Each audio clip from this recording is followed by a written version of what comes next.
¿Cómo tomar buenas decisiones? La gran pregunta. Tomamos 35.000 decisiones al día y aunque la mayoría son inconscientes, las que importan, las que afectan al trabajo, al dinero, a las relaciones, las pensamos mucho y fallamos igualmente. Pero, ¿y si supieras cómo tomar la decisión correcta? El psicólogo Daniel Kahneman, Premio Nobel de Economía, lo explicó tras décadas de estudio y el investigador Gary Klein lo aterrizó en 5 condiciones muy prácticas que yo mismo pongo a prueba en decisiones importantes. Así que hoy entenderás el gran error que casi todo el mundo comete, cuáles son las 5 condiciones necesarias para tomar buenas decisiones y te daré un protocolo, una rutina sencilla para que acertar sea inevitable. Yo soy Álvaro, empezamos.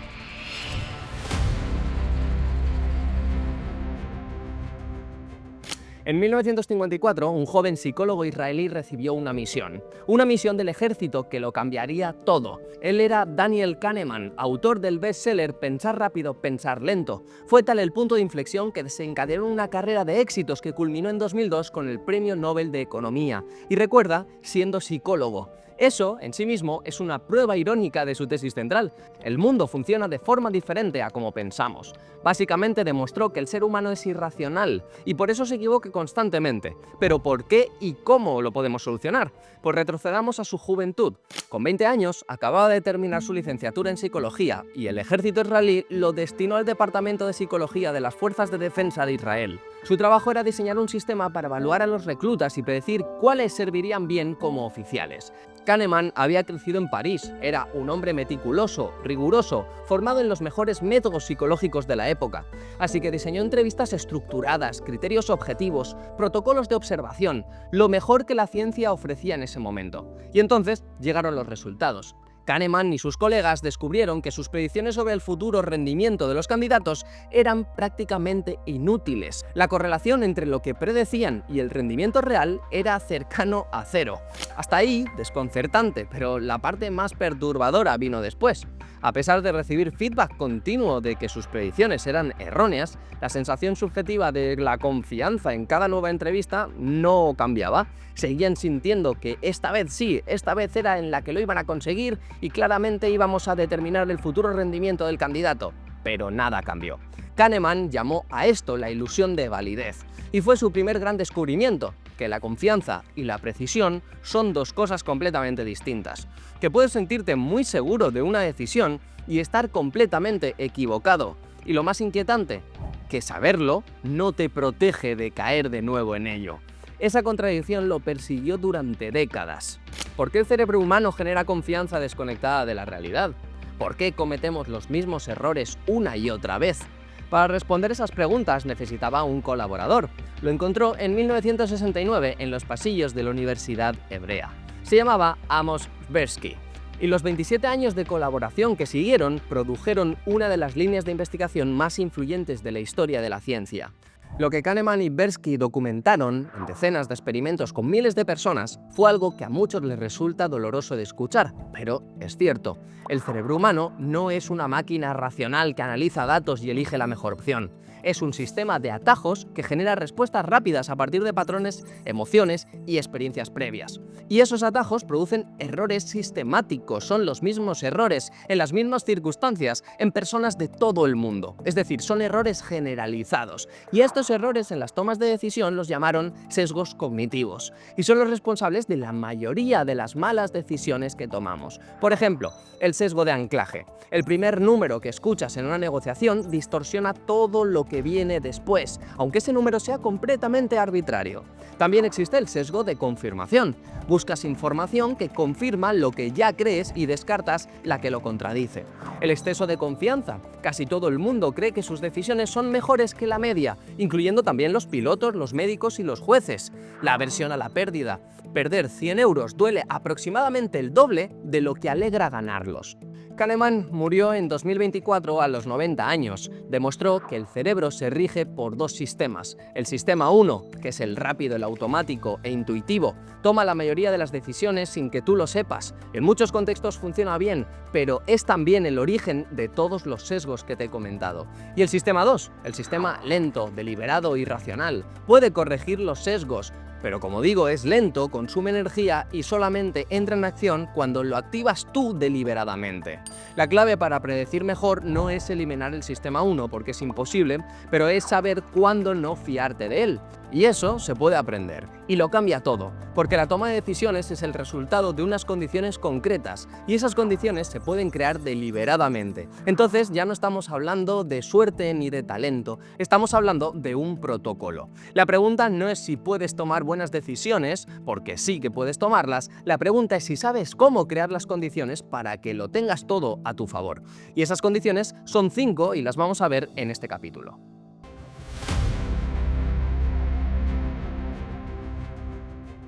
A mediados de los años 80, el ejército de los Estados Unidos tenía un problema. Sus oficiales decidían en combate de formas que ningún manual podía predecir. Así que contrataron a un investigador para entender cómo deciden personas sometidas al mayor estrés y presión posible, en la guerra.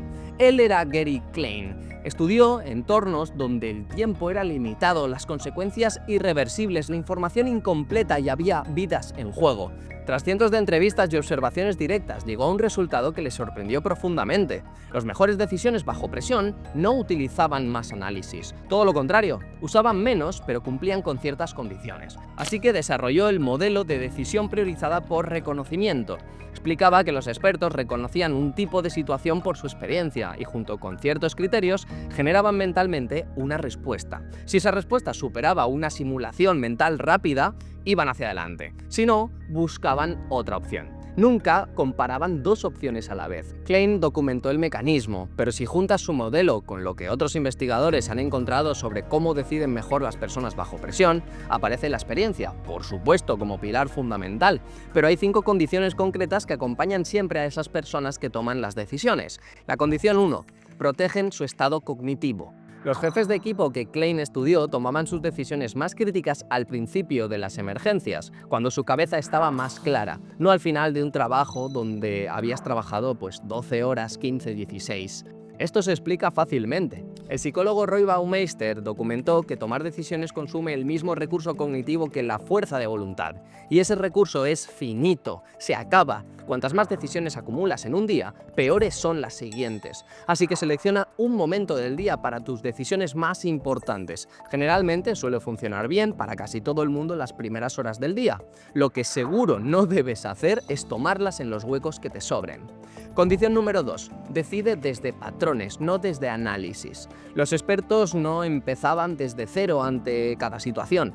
Tenían bibliotecas mentales construidas con miles de horas de exposición a situaciones similares. Esto es experiencia tuya, que la tienes o no la tienes, pero si no la tienes puedes aplicar la experiencia de otros. Eso les permitía reconocer el contexto en segundos y llegar directamente a una respuesta viable. Y por eso me gusta tanto a mí estudiar casos documentados de empresas, de personas que vivieron experiencias que yo no.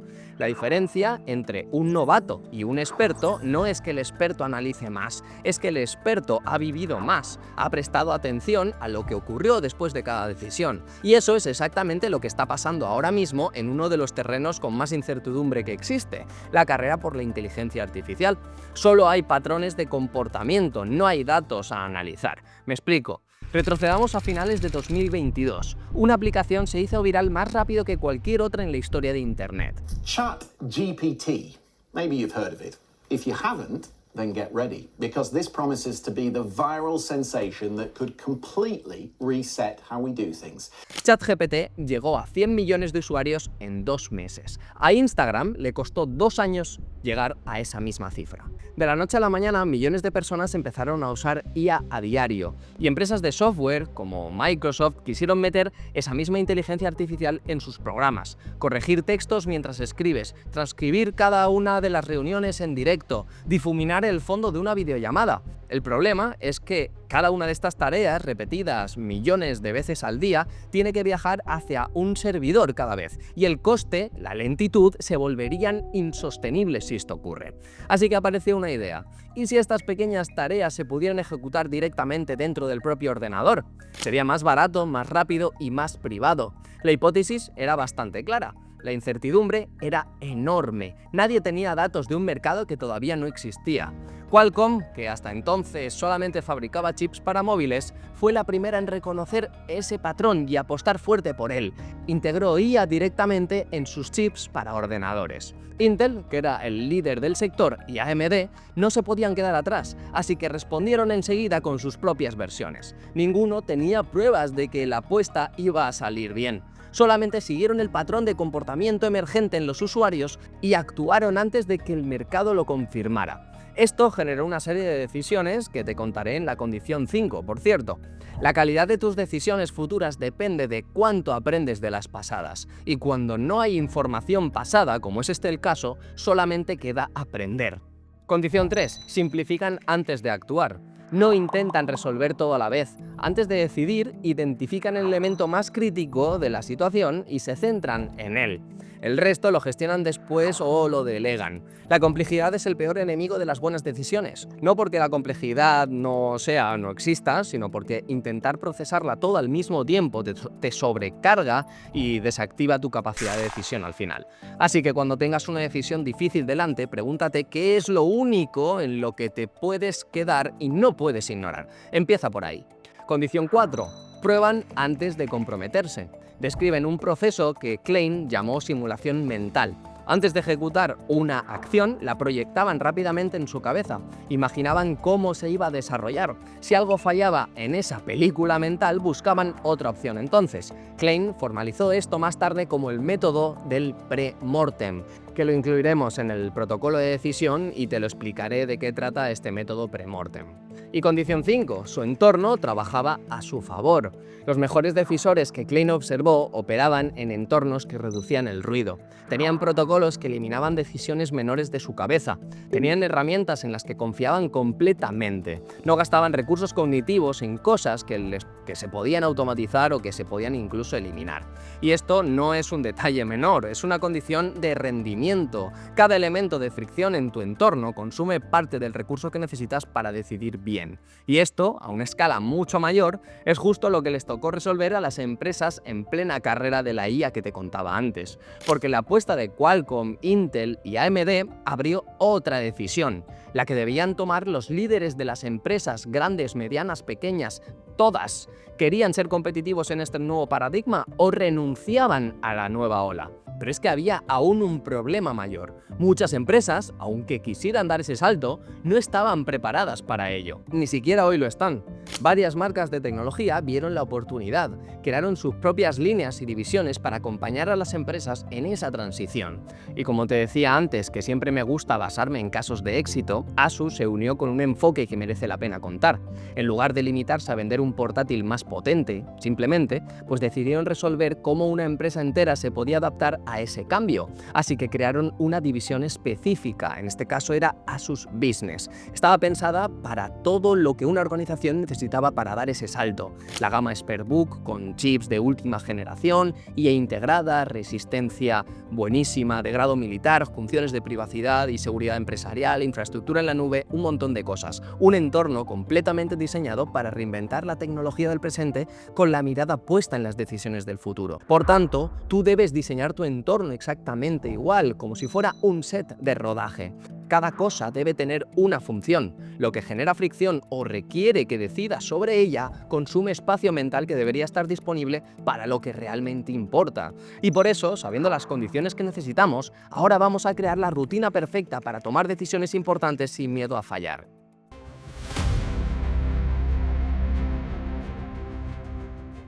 Kahneman documentó los errores, Klein documentó las condiciones, y ahora toca convertirlo todo en algo que puedas aplicar mañana por la mañana.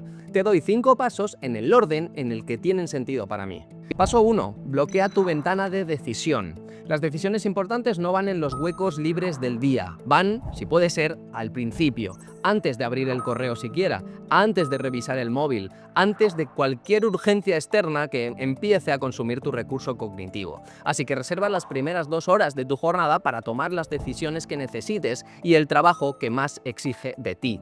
En el calendario, las bloqueas. Si algo no está en el calendario, no existe para mí. Si no reservas ese espacio, la urgencia del día siempre lo va a ocupar antes de que tú puedas utilizarlo. Paso 2. Construye tu biblioteca de patrones. Klein demostró que los expertos deciden mejor porque reconocen patrones de situaciones anteriores. Esa biblioteca se construye prestando atención sistemática a lo que pasa después de cada decisión. Lo ideal es llevar un registro sencillo: la decisión, el contexto en el que la tomaste y lo que pasó. Ya está. La idea es que puedas acelerar ese reconocimiento de patrones en el futuro. Cuando te encuentres en una situación similar, tu cerebro ya tiene material con el que trabajar. Ya te digo, no hace falta que sea súper elaborado, con 3 líneas son suficientes, pero lo importante es hacerlo con consistencia. El paso 3. Aplica el premortem antes de cada decisión grande. ¿Y qué es esto? Antes de comprometerte con algo importante, dedica 3 minutos simplemente a esto. Imagina que tomaste la decisión y que ya han pasado 6 meses y algo salió mal. Pues escribe qué es lo que falló. Sin filtros, sé honesto sobre los posibles puntos de fallo. Pues esa lista es la que neutraliza el sesgo de confirmación, porque te obliga a buscar activamente los problemas en lugar de confirmar que tienes la razón. Tampoco es cuestión de que te ensañes, simplemente de que seas realista. Y si después de ese premortem sigues queriendo tomar la decisión, lo harás con muchísima más convicción. Paso 4. Elimina las decisiones que no importan de tu entorno. Aquí es donde entra el diseño del entorno, el lugar en el que tomas las decisiones. A poder ser, yo siempre las tomo en el mismo sitio, un sitio limpio, con buena iluminación, con poco ruido, y el equipo que utilices de apoyo debe generar ese estado de concentración profunda. Si es un ordenador, si es el móvil, la tablet, auriculares o la combinación de todo, pero que no te desenfoque. Los directivos y consultores y profesionales que deciden mejor bajo presión tienen en común una cosa que no suele mencionarse, y es que sus herramientas, al menos, no deben generarles decisiones extra. No deberían pensar en que la batería si va a aguantar la reunión, o si puedo llevar de viaje un ordenador, o si dejará de funcionar en un cliente. No deberían preocuparse por la seguridad o privacidad de sus datos, etcétera, etcétera. Esas microdecisiones sobre tu propio material de trabajo, si aparecen, te quitan energía para la toma de decisiones importantes. Y por eso, antes te comentaba el caso de algunas empresas tecnológicas, que su objetivo era el de generar el mejor entorno para facilitar la toma de decisiones en momentos cruciales de cambio, como el actual, ayudar a profesionales y a empresas con grandes responsabilidades. Y eso es exactamente lo que Asus ha desarrollado con el ExpertBook Ultra que patrocina este vídeo, que por cierto es este portátil de aquí, que me lo han dejado, se han portado genial, me lo han enviado para que lo pruebe y de hecho, pues mira, aquí lo tengo y os puedo decir que cumple lo que promete. Está diseñado específicamente para ese perfil, el profesional corporativo, que no puede permitirse que su herramienta le genere dudas. Es súper ligero, son 0,99 kilos, o sea, 1 kilo prácticamente, tiene un procesador de altísimo rendimiento como es el Intel Core Ultra X9 y una pantalla OLED que se ve increíble, la verdad. Tiene certificación militar, es decir, ha pasado pruebas de temperatura extrema, humedad, vibraciones e impactos, y su tecnología cerámica de nanocapa le da una dureza que lo sitúa al mismo nivel que el cristal de zafiro de algunos relojes de lujo. En cuanto a la batería, dura hasta 24 horas y además permite carga rápida. Si ya el ZenBook que os había enseñado y que lo tengo es una maravilla, aquí puedes olvidarte del cargador. Pero ojo, que también es que tiene un sistema de refrigeración para garantizar el pleno rendimiento incluso en cargas de trabajo mega exigentes, tiene sistema de seguridad empresarial de Asus y capacidades de IA para aumentar la productividad y facilitar la toma de decisiones. ¿El resultado? Pues un portátil premium para perfiles muy exigentes. Es que cuando lo abres no hay ninguna decisión pendiente sobre tu herramienta, simplemente abrirlo y ponte a trabajar como un loco. Y ese espacio mental liberado, según Baumeister, va exactamente donde tiene que ir, que es a las decisiones que importan. Así que si te interesa, te dejo abajo el enlace en la descripción. Paso 5. Una decisión crítica cada vez. Ninguno de los entrevistados de Klein gestionaba varias decisiones importantes en paralelo.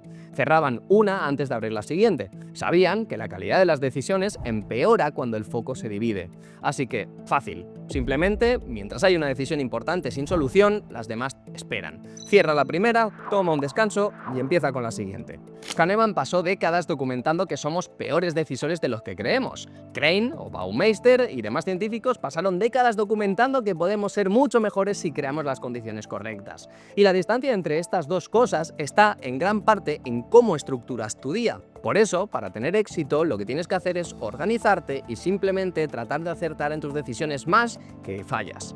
Y ahora que ya sabes cómo tu cerebro te engaña y qué condiciones necesitas para contrarrestarlo, el siguiente paso es saber dónde vas a enfocar esas decisiones. Para eso te dejo este vídeo donde te explico cómo organizar todas las áreas de tu vida con solo 3 hojas de papel, para que ese recurso cognitivo lo pongas siempre en la dirección correcta. Nos vemos al otro lado, un abrazo y hasta la próxima.